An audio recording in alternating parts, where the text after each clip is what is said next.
ver e confiar.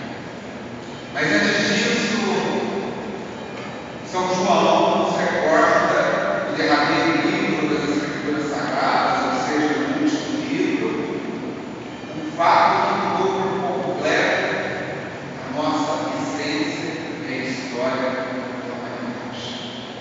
Ele vai nos recordar que em determinado momento era visto 144 mil salvos eleitos, assim poderíamos dizer na linguagem contemporânea, e talvez conseguiríamos abarcar o texto original. Mas em determinado momento, este número tornou-se incontável, porque inúmeras e tantas pessoas eram vistas, pessoas que foram alvejadas no sangue do Cordeiro. A exegese bíblica, ao longo da história, se debruçou sobre este texto e algumas explicações foram dadas. Há tempo que aqui, aquela que sua santidade, então o Papa Bento XVI, também escorreu quando ocupava a cátedra de Pedro, recordando-nos que até então, aqueles dignos do Senhor, aqueles dignos de se aproximarem a Ele e serem computados entre os santos e os eleitos, eram aqueles que ocupavam-se em cumprir as 613 leis judaicas, e que era possível aos olhos dos homens dizer: este ou aquele que eram verdadeiramente santos e estavam salvos. Aqueles homens e mulheres que se apresentavam como cumpridores da lei.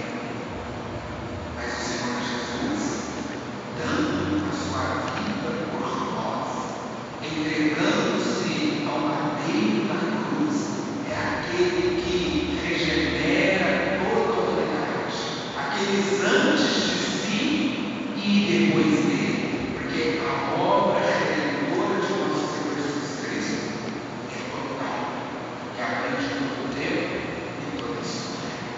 E como Cristo que se entrega na cruz, agora não são apenas os judeus os convidados à santidade e os eleitos. É uma multidão total. São todos e todas de boa vontade que desejam fazer aquilo que o Senhor nos exorta e espera de nós. Aqueles que desejam ser santos para alcançar o reino dos céus. Logo, meus irmãos e minhas irmãs, pelo sangue do Cordeiro, morto na cruz, todos nós recebemos a graça da salvação. Esta graça já nos foi dada, esta graça já nos é garantida. Ocorre, caríssimos irmãos e minhas irmãs, para que nós verdadeiramente a alcancemos, para que verdadeiramente contemplemos a face beatífica do Pai no alto dos céus, nós precisamos reconhecer primeiramente que a nossa salvação Deus nos méritos de nosso Senhor Jesus Cristo. Aquele homem histórico, mas sobretudo e também divino, o Verbo encarnado do Pai, que veio para fazer a vontade do Senhor e para nos mostrar a face misericordiosa do Senhor. E é por isso, meus irmãos e minhas irmãs, que nós ainda não podemos mensurar como será a nossa vida após o cegar dos nossos olhos. Nós sabemos que será uma alegria eterna para aqueles que cumpriram a vontade do Senhor, para aqueles que amaram a Deus sobre todas as coisas e o próximo como a ti. E vejam bem, quando este mandamento, embora não presente diretamente na liturgia da palavra de hoje, fala ao nosso coração: amar o próximo como a ti. Meus irmãos e minhas irmãs, como podemos desejar o céu? Como podemos desejar ser santos se nós não amamos o próximo como a nós mesmos e, sobretudo, aquele próximo que é difícil de amar? Sobretudo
céu, meus irmãos e minhas irmãs, é o lugar que o próprio Senhor fora preparar para cada um de nós, cujo caminho Ele pavimentou pela sua vida pública e pelo seu sangue derramado na cruz.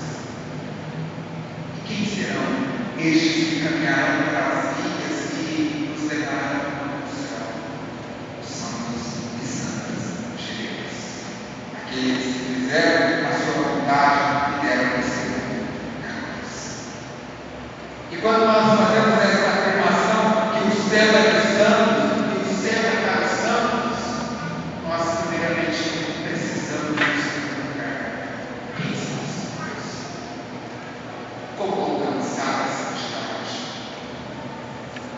Caríssimos irmãos e minhas irmãs, ao longo desta bela e bonita igreja, pérola deixando o sítio de Nepomuceno, nós nos deparamos com algumas imagens que nos remetem a homens e mulheres que já foram elevados às honras dos altares pela autoridade de Cristo que deu a Santa Igreja.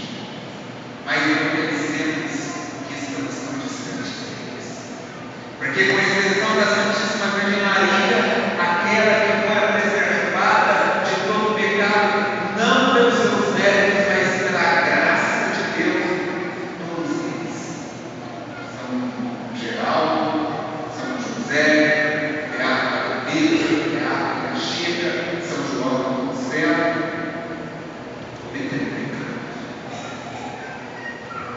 romperam a graça santificante concedida a eles no alto do seu batismo.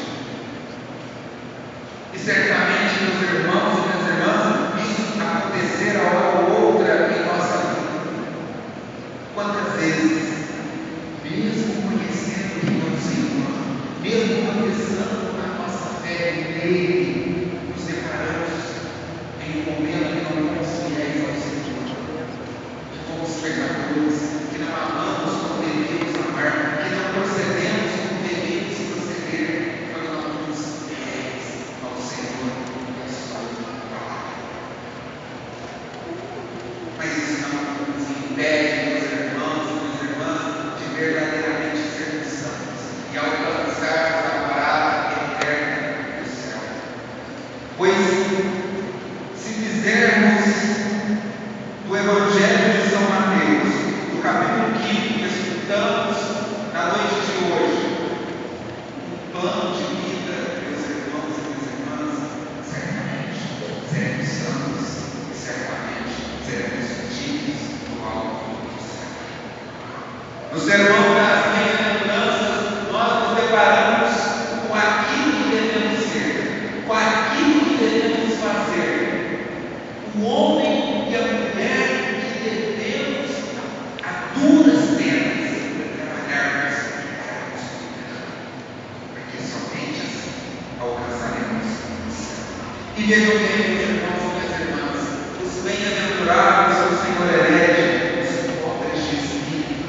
Como é importante sermos pobres de espírito, ou seja, um vazio do nosso ser para que Cristo e qualquer outra coisa não venha ficar a nossa vida. Os aflitos, porque eles esperam o Senhor e sabem que o tempo presente nos causa aflição, mas não é capaz de nos liberar. Os mansos que promovem a paz, aqueles que têm um modo de justiça, os misericordiosos, porque daquele, daquela que não agem com misericórdia neste mundo, os puros de coração. Como nos lembra São Paulo Apóstolo aos Efésios, no capítulo 5 da sua carta, onde o homem que é tomado pelas conversas efêmeras e maliciosas e que não santificam a pessoa de Jesus Cristo, o Santíssimo e Divino Mártir. Os que promovem a paz, os que são perseguidos, meus irmãos e minhas irmãs, benditos somos nós, homens e mulheres, pecadores e pecadoras, mas temos a certeza de que a consolação, a posse da terra, a saciedade, a graça da misericórdia, a contemplação de Deus, a justiça verdadeira não serão alcançadas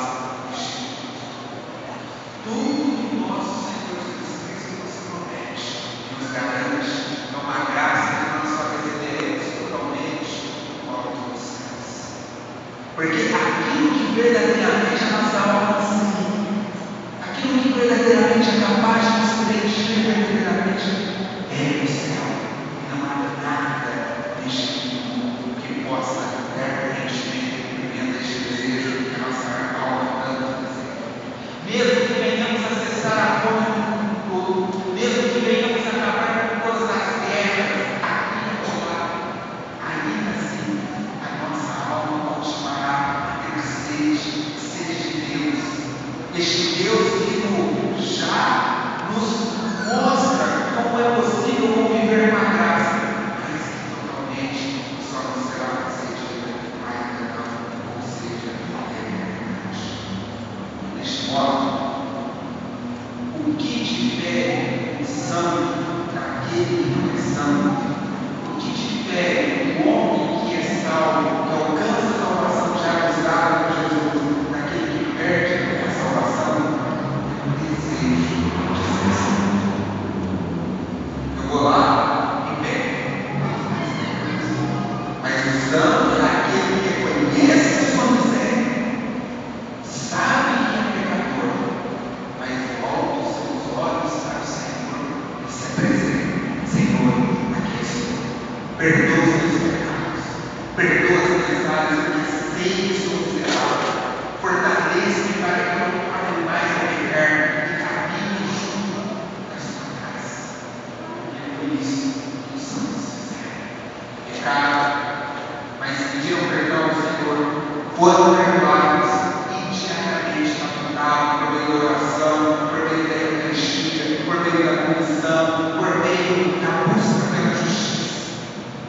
E não se cansaram de entregar a sua vida em Cristo Jesus. Meus irmãos e minhas irmãs, devemos desejar a santidade, devemos desejar a honra dos altares, não em reconhecimento por aquilo que fomos, mas pela grandeza e pela santidade de Deus que é manifestada em cada um de nós. Sejamos bem-aventurados, sejamos homens e mulheres que buscam a santidade e, sobretudo, homens e mulheres que conhecem e reconhecem que Cristo pode operar grandes coisas em nossas vidas, que nós também podemos ser santos e santas, dignos do alto do céu. Não desejemos outra coisa a não ser a santidade. E não desejemos a recompensa para agora, mas sim desejamos a recompensa que Deus nos dará no alto do céu. Por Ele, pela santidade, não há e sim. Louvado seja